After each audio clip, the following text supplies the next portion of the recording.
मध्य रेल्वेची लोकल सेवा पुन्हा एकदा विस्कळीत झाली आहे की तब्बल 15 ते 20 मिनिटं जी लोकल सेवा आहे ती उशिराने धावत आहे। कर्जत ह्या परिसरामध्ये आणि रायगड ह्या भागामध्ये सतत पडणाऱ्या पावसामुळे त्याचा फटका हा लोकलला देखील पडला आहे।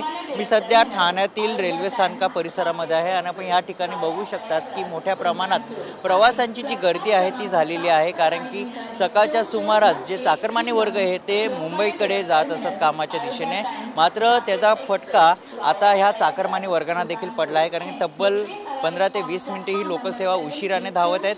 तशा सूचना देखील रेल्वे प्रशासनाच्या वतीने देण्यात येत आहेत। मात्र ह्या परिसरामध्ये जर बघितलं फलाट क्रमांकमध्ये तर मोठ्या प्रमाणात प्रवाशांची गर्दी आपल्याला पाहायला मिळत आहे। तसंच जीव धोक्यात घालून हे प्रवासी आहेत ते आपला प्रवास या लोकलमधून करत आहेत। मात्र कुठलाही सतत होणाऱ्या या लोकल उशिराने धावत असल्याने प्रवासामध्ये एक संतापाची लाट देखील पाहायला मिळत आहेत। मात्र या रेल्वे प्रशासनावर यावर कधी तोडगा काढणं ते देखील पाहणं तितकंच महत्त्वाचं असणार आहे। मात्र सध्या अजून देखील जर बघितलं कर्जत खोपोली आणि याकडे जाणारी जी लोकल सेवा ती देखील 10 ते 5 मिनिटं उशिराने धावत आहे। मात्र अजून देखील रेल्वे सुरळीत झालेली नाही आहे। लोकल सेवा ही पुन्हा एकदा विस्कळीत झाली आणि तब्बल 15 ते 20 मिनिटं ही उशिराने धावत आहेत। त्यामुळे हे ठाणेकर असतील किंवा जे प्रवासी असतील, जे चाकरमानी वर्ग आहेत त्यांचे मोठे हाल होताना पाहायला मिळत आहेत। कॅमेरामन नागनाथसह मयूरज जाधव, TV9 मराठी, ठाणे।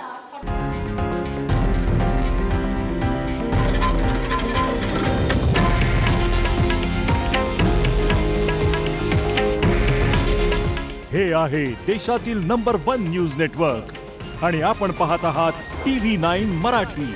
काळजी तुमची, हित महाराष्ट्राचं।